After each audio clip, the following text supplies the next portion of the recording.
Save the games! Save the games!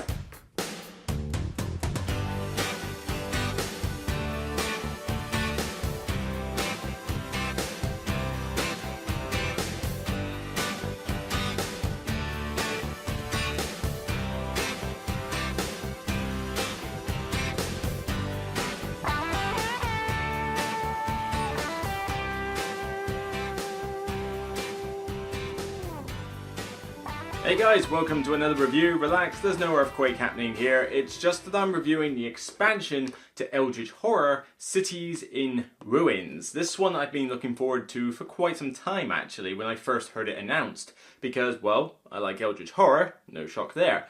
But the small box expansions are the ones I generally tend to prefer with this game. Because we've had several expansions now. I mean, remember the whole shabacle with Arkham Horror, where it got too big for its britches? Well, Eldritch Horror was meant to come in and streamline it all and be a much more condensed game.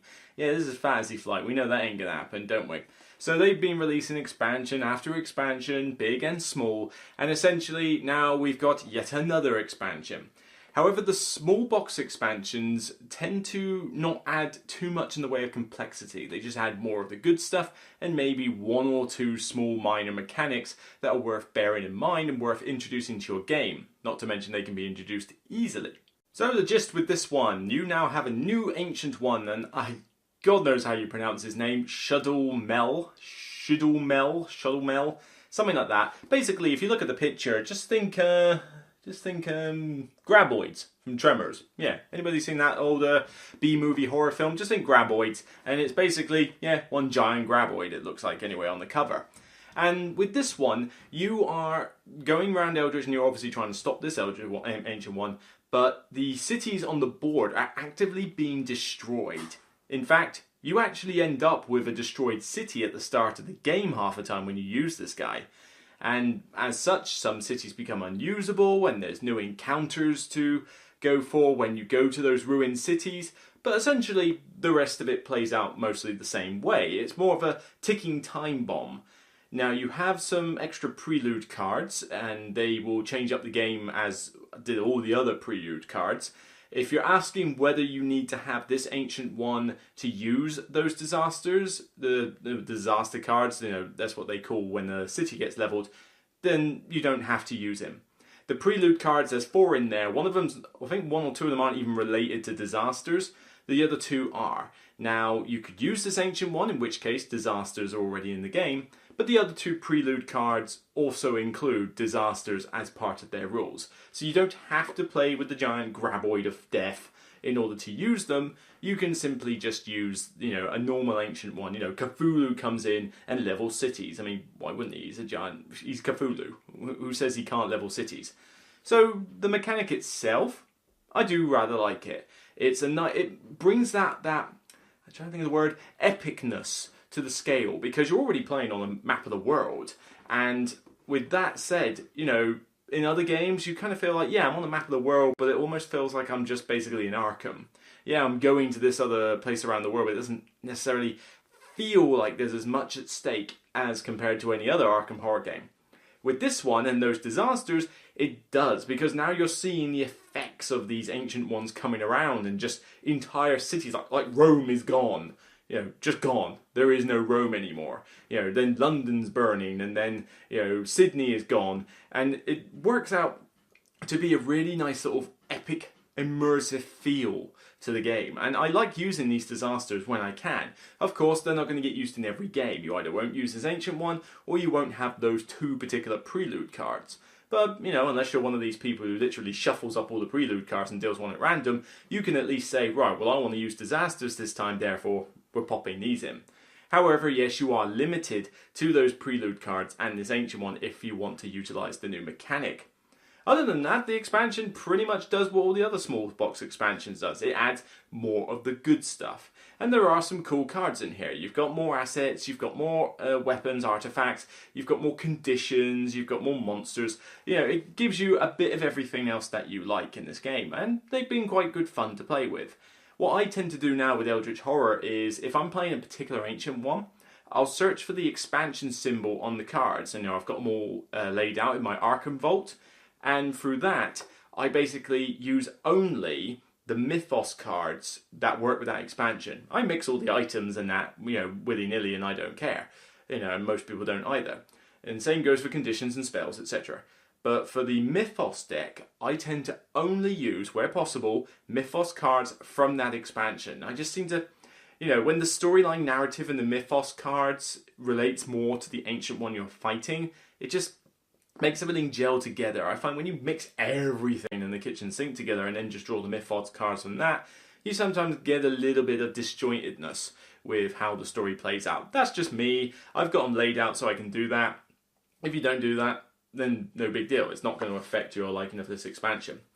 Now, previously, I was always a big fan of the what I call the Yig expansion. I think it was called Forsaken Lore, and it had Yig as your ancient one, who was basically giant lizard, as far as I could tell from him. So it was all about poison, it was all about snake cultists, that kind of thing. That was previously my favourite expansion of the lot. This one, I think, I say previously, I don't know where I would put this. This is definitely one of my favourites. I don't know if I like it more than Forsaken Lore. I think it is as good as Forsaken Lore, though. I think they're both on equal par. Both have really good ancient ones, both have a nice selection of spells and weapons and artifacts, and both don't add too much complexity. Maybe I will say I'm going to give the edge to this one, though, purely because of that epic feeling from the disasters, because Yig was another ancient one and it was another set of cultists and that. But it felt like most other Arkham Horror and Eldritch Horror games. With this one, though, because you've got cities just literally blowing up all over the place, it just feels like a more epic storyline, something that you would want to see in a movie. Think the sheer ridiculousness of something like 2012 mixed with, an actual serious Arkham Horror story narrative. That'd be pretty good fun, actually, to watch.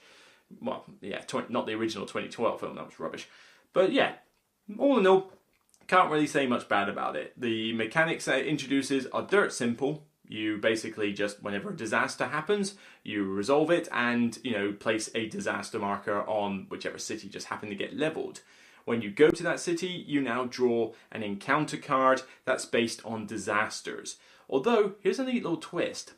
Previously, when you did an encounter, you had basically no choice of what you did for the city, wilderness, and all that lot, and the various locations. You did what it said, it had a test, and you did it.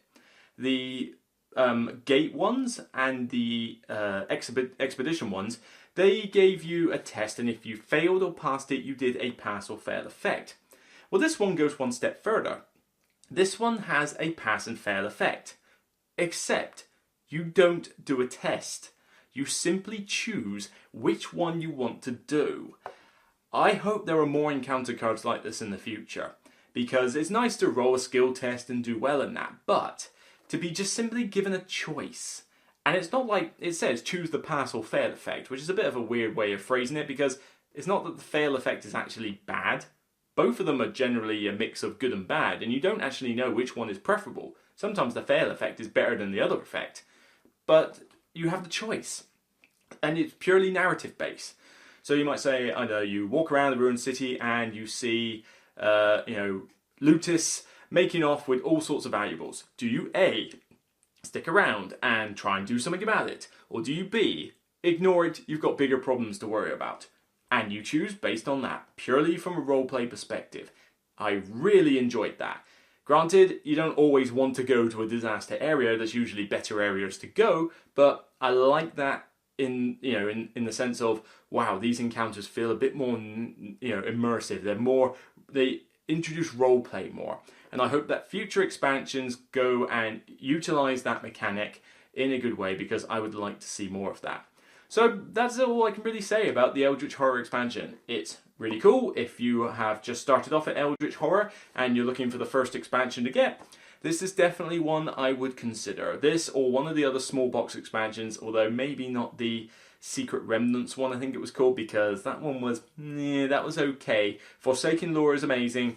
This one, I think, just edges it out. The big box expansions are good as well, but you're talking an extra board, more complexity, whole new mechanics, They introduce a lot into the game. So if you just want to do baby steps, then this is one I heartily recommend, especially if, like I joked at the start, you know anything about the old B-movie Tremors, and you just want to imagine you're going up against a giant graboid, because one of the guards does actually have you go up against essentially this thing. So, yeah, have fun with that. It's harder than it looks. Not much I can really say except offer this one the full, exploding, earth-shattering 10 graboids. 10 graboids. It's definitely worth picking up if you're a fan of Eldritch Horror already, and if you're starting off, this is definitely one of the first ones you should consider getting. So, that's it for me, and whether the world is ending tomorrow because of an ancient one or another earthquake, just remember, it's still only a game, and, you know, it'll make life just a little bit easier for what's left. See you soon, guys.